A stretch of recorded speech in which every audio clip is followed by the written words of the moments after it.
പോകുന്ന ഏറ്റവും കടുത്ത ഒരു പോരാട്ടത്തിന് കടുത്തുരുത്തി വേദിയാകുവാനുള്ള സാധ്യതയാണ് ഇപ്പോൾ കാണുന്നത്. ജോസ് കെ മാണിയും മോൻസ് ജോസഫും കേരള കോൺഗ്രസ് തമ്മിലുള്ള നേർക്കുനേർ പോരാട്ടത്തിന് പലതവണ വേദിയായിട്ടുള്ള മണ്ഡലമാണ് കടുത്തുരുത്തി. അവിടെ ജോസ് കെ മാണിയും നിലവിലെ MLA മോൻസ് ജോസഫും തമ്മിലുള്ള നേരിട്ടുള്ള പോരാട്ടത്തിന് വേദി ഒരുങ്ങുകയാണ്. 11 പഞ്ചായത്തുകളിൽ മിക്ക പഞ്ചായത്തുകളിലും, അത് ശ്രീജിത്ത് പറഞ്ഞതുപോലെ വെറും കൺവെൻഷനുകളല്ല, കുടുംബ സംഗമങ്ങൾ നടത്തിക്കൊണ്ട് തെരഞ്ഞെടുപ്പ് പ്രചാരണത്തിന് തന്നെയാണ് ജോസ് കെ മാണി തുടക്കം കുറിച്ചിരിക്കുന്നത്. കഴിഞ്ഞ കുറച്ച് ദിവസങ്ങളായി ഇത് സ്ഥിരമായിട്ട് കടുത്തുരുത്തി മണ്ഡലത്തിൽ കണ്ടുവരികയാണ്.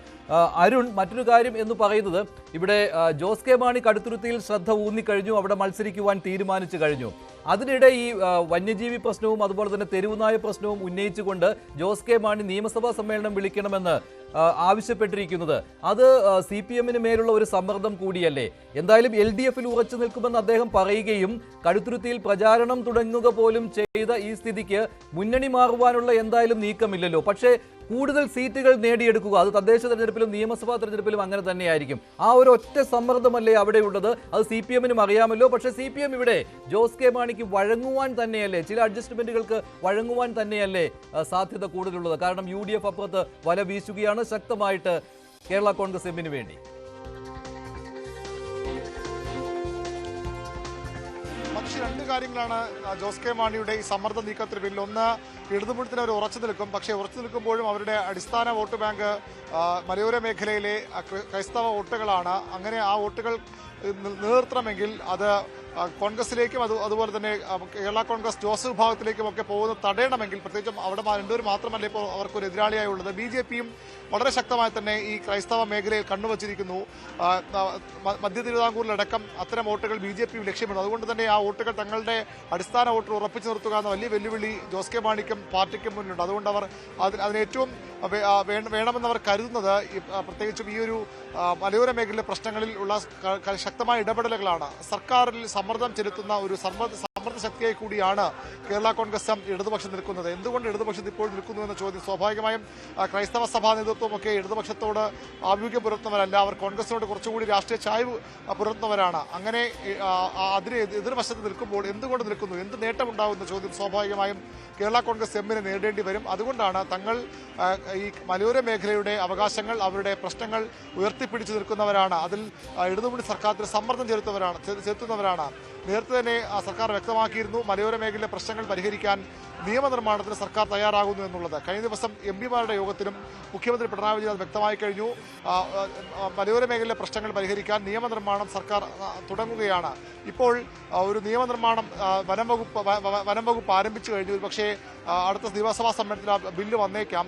ഈ മലയോര മേഖലയിലെ വന്യജീവി സംഘർഷങ്ങൾ ശാശ്വത പരിഹാരം കാണുന്നതിന് വേണ്ടിയുള്ള ഒരു നിയമനിർമ്മാണം, അതിൽ വളരെ പ്രധാനപ്പെട്ട ഒരു പങ്ക് കേരള കോൺഗ്രസ് എമ്മിന് വഹിക്കാനുണ്ട്. അത് അല്ലെങ്കിൽ അത്തരം ഒരു ബോധ്യപ്പെടുത്തൽ അവിടുത്തെ ജനങ്ങൾക്ക് മേൽ കൊണ്ടുവരാനാണ് ജോസ് കെ മാണി ഒരു സമ്മർദ്ദതന്ത്രം ചെലുത്തുന്നത്.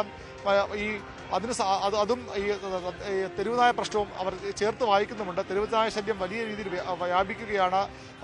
നിരവധി സംഭവങ്ങൾ ഓരോ ദിവസവും റിപ്പോർട്ട് ചെയ്യുന്നു. അതുകൊണ്ട് തന്നെ തെരുവുനായകളെ അവർ മുന്നോട്ട് വയ്ക്കുന്ന ഒരു ഫോർമുല, തെരുവുനായകളെ പിടികൂടി വനത്തിനുള്ളിൽ വിടണം.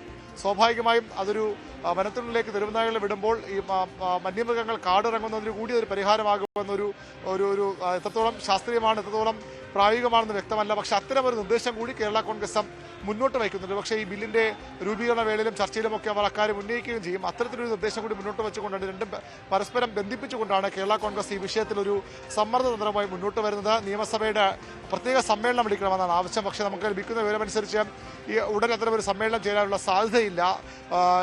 ആര്യാടൻ ഷൗക്കത്തിൻ്റെ സത്യപ്രതിജ്ഞയ്ക്ക് പോലും പ്രത്യേകമായൊരു സെഷൻ വിളിച്ചു ചേർക്കുകയല്ല, പകരം ഒരു മണിക്കൂർ വളരെ ചുരുങ്ങിയൊരു സമയം കൊണ്ട് സത്യപ്രതിജ്ഞ നടത്തുകയായിരുന്നു. ഇനി സഭാ സമ്മേളനം ചേരാൻ സാധ്യത ഓണാവധിക്ക് ശേഷമാണ്.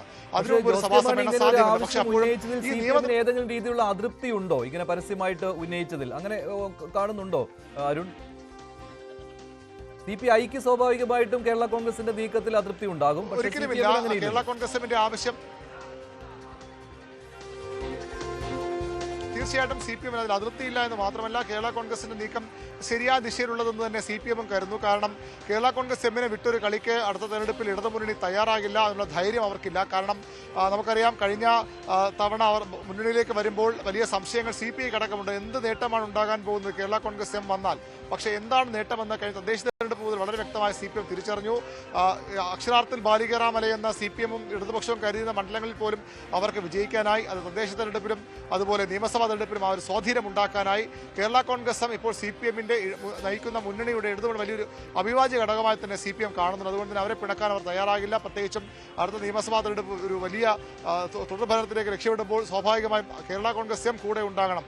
അതിൽ ചെയ്യാവുന്ന വിട്ടുവീഴ്ചകളൊക്കെ CPM ചെയ്യും. നമുക്കറിയാം, നേരത്തെ കേരള കോൺഗ്രസ് എം രാജ്യസഭാ സീറ്റ് ചോദിച്ചപ്പോൾ നമ്മൾ അത് കണ്ടതാണ്. അത്തരത്തിൽ വലിയ പ്രാധാന്യത്തോടുകൂടി തന്നെയാണ് CPM, പ്രത്യേകിച്ച് മുഖ്യമന്ത്രി പിണറായി വിജയൻ കേരള കോൺഗ്രസ് എമ്മിനെ കാണുന്നത്. അവരെ പിണക്കുന്ന ഒന്നും ഉണ്ടാകില്ല. അവരുടെ സമ്മർദ്ദതന്ത്രങ്ങൾ അതേപടി CPM ഒരുപക്ഷെ വകവച്ചു കൊടുക്കണമെങ്കിൽ പോലും അവരെ പിണക്കാതിരിക്കാനുള്ളൊരു കരുതൽ CPM-ന്റെയും മുഖ്യമന്ത്രിയുടെയും ഭാഗത്ത് നിന്ന് ഉണ്ടാകുമെന്ന് ഉറപ്പാണ്. പ്രത്യേകിച്ചും ഈ മധ്യ തിരുവിതാംകൂറിൽ അവരുടെ സ്വാധീനം, അവരുടെ സാന്നിധ്യം വലിയ ആവശ്യകതയാണെന്ന് CPM തിരിച്ചറിയുന്നു. അതുകൊണ്ട് തന്നെ അവരെ മുന്നണി നിർത്തിപ്പോകാൻ തന്നെയാകും CPM ശ്രമിക്കുക. മറ്റു പല ചർച്ചകളും മറ്റു ചില മുന്നണി പാർട്ടികൾ കൂടി ഇടതുമുന്നണി വിട്ടുപോകുന്ന ചർച്ചകളുണ്ടെങ്കിലും അതിലേറ്റവും പ്രധാനമായി CPM കാണുന്നത് കേരള കോൺഗ്രസ് എമ്മിനെ ഒപ്പം നിർത്തുക എന്നുള്ളത് തന്നെയാണ്. അവരുടെ സമ്മർദ്ദതന്ത്രങ്ങൾ പൂർണ്ണമായും വഴങ്ങിയില്ലെങ്കിലും അവരെ പിണക്കുന്ന ഒരു നീക്കങ്ങൾ, നിലപാടുകൾ CPM-ന്റെ ഭാഗത്ത് നിന്ന് ഉണ്ടാകാനിടയില്ല. സംശയമില്ലാത്ത കാര്യമാണ്. എന്തായാലും ഇപ്പോൾ സജിത്ത്, ജോസ്